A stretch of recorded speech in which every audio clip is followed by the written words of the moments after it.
Ladies and gentlemen, most people think their future is decided by one big moment, one lucky break, one viral idea, one big connection. That's a lie we tell ourselves so we can stay lazy today. Your future is not decided by one dramatic event.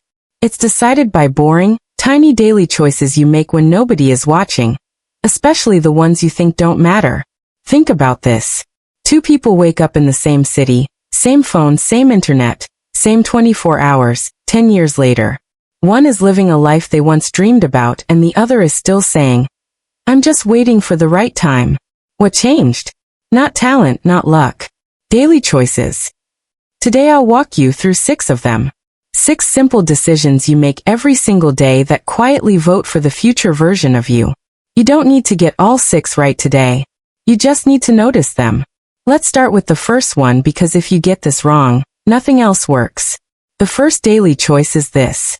Do you choose comfort or do you choose growth? Every morning this choice shows up wearing pajamas. The alarm goes off.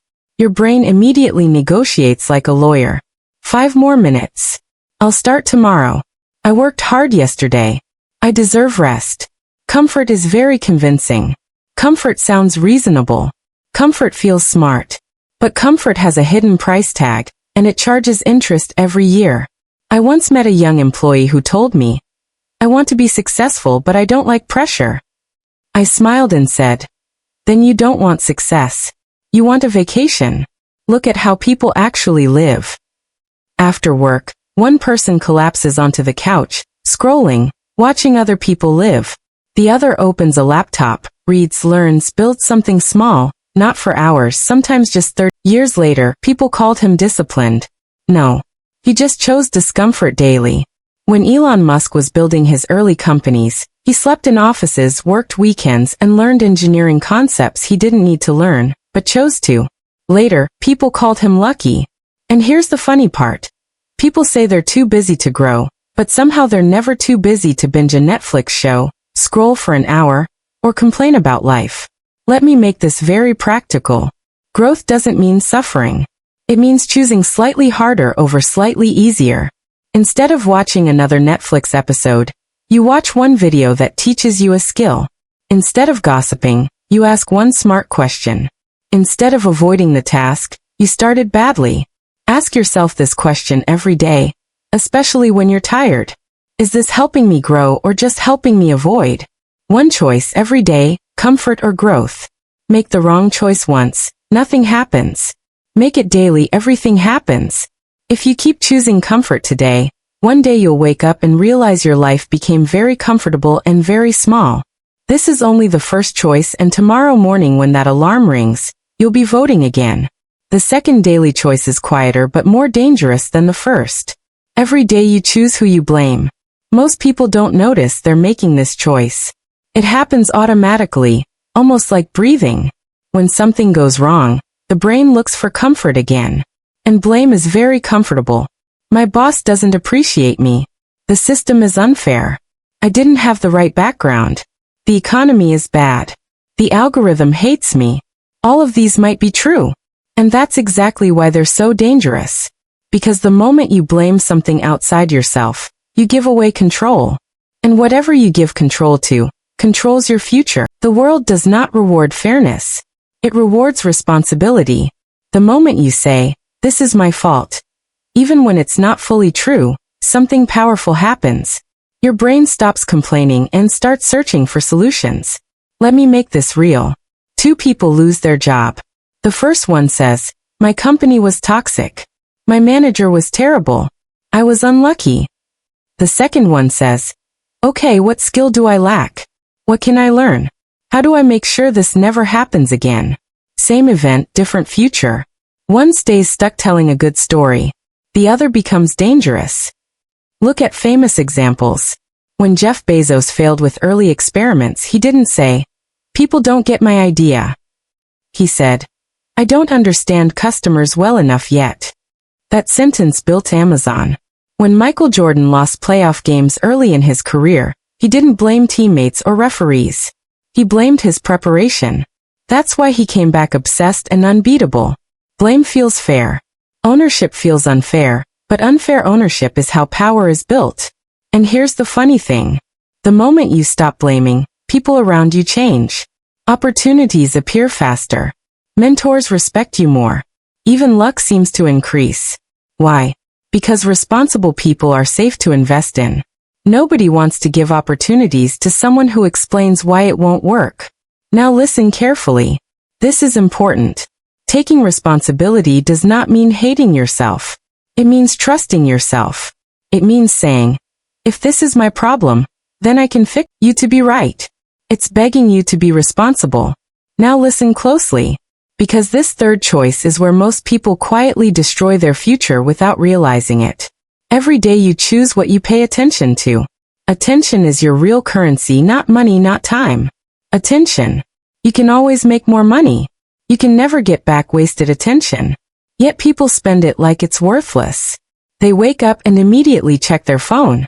Bad news, drama, someone arguing with someone they'll never meet, a lifestyle they can't afford, a body they don't have, a life that makes theirs feel small. And before the day even starts, their mind is already tired. Here's the joke. People say, I don't have energy. No, you gave it away before breakfast. Let me make it simple. If you feed your mind chaos, don't be surprised when your life feels chaotic. I've met people who know every celebrity scandal, every trending topic, every online argument, but don't know how to improve one skill that could change their income. That's not being informed. That's being distracted. Look at high performers. Not what they say, but what they ignore. When Warren Buffett was asked about his daily routine, he said he spends most of his time reading and thinking, and ignores almost everything else. And look at LeBron James. He didn't just train his body. He controlled his inputs, what he listened to, what he watched, who he listened to. That focus kept him elite for decades. Now here's the relatable part. You don't need monk-level discipline, you need awareness. Every day ask yourself, is this information making me better, or just making me feel something? Feeling informed is not the same as being improved. Doom scrolling feels active, learning feels slow. 1 hour of focused learning per day sounds small, but 1 year later you're unrecognizable. Meanwhile, 1 hour of random content per day gives you strong opinions and weak results.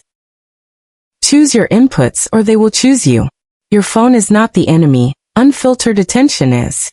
Every day you're building an internal world, and whatever you feed it eventually becomes your external life. This choice feels small, but over time, it decides whether your mind becomes a weapon or a playground for distractions. Protect your attention, your future depends on it. Now we get to the fourth choice, and this one is sneaky because it's invisible until it's too late. Every day, you choose what stories you tell yourself. Humans are storytelling machines. Your brain is constantly narrating life like a movie, and the script you run quietly shapes your future more than any big decision ever will. Here's what I mean. 2 people fail at the same thing. One says, I'm a failure. I'm not cut out for this. Why even try?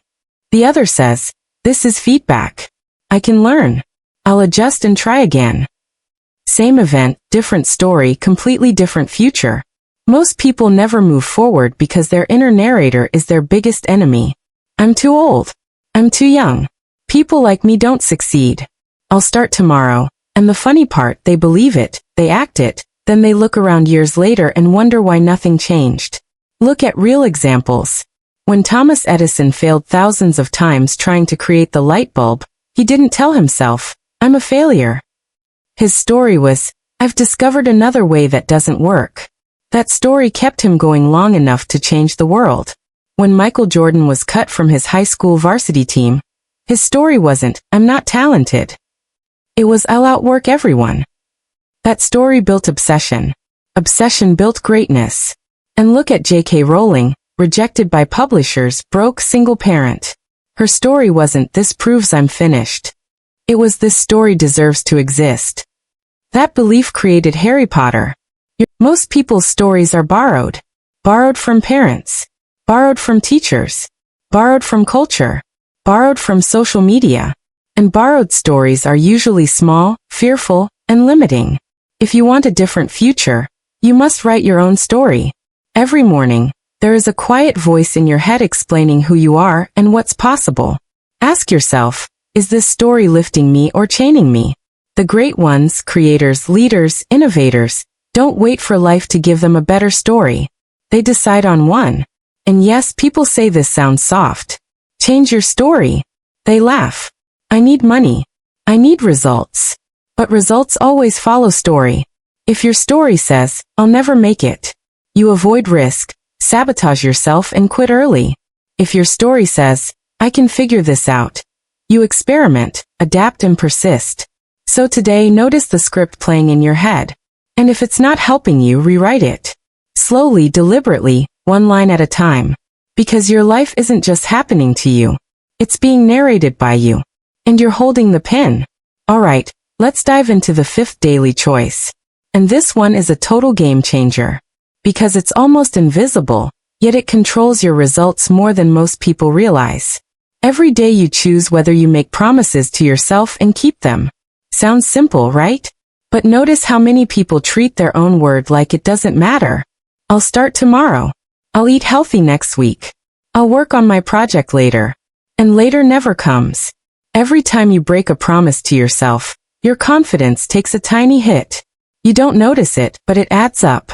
You're literally training your mind that your word doesn't matter. And if your word doesn't matter, guess what? Nothing else does either. Opportunities, relationships, money, they all follow the energy of reliability. Think about real examples.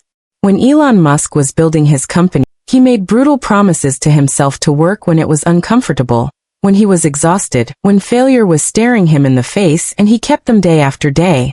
That's not inspiration. That's self-trust. Look at Cristiano Ronaldo. He didn't become elite by feeling like training. He showed up on the days he didn't feel like it. Same promise kept repeatedly. That's why his confidence looks unbreakable, because it's built on evidence. And the same pattern shows up with creators and entrepreneurs everywhere.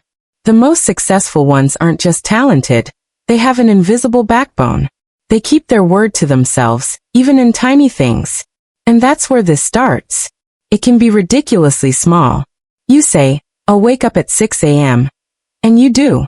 You say, I'll write for 30 minutes. And you do. You say, I'll practice that skill. And you do. Tiny wins, but they stack like compound interest.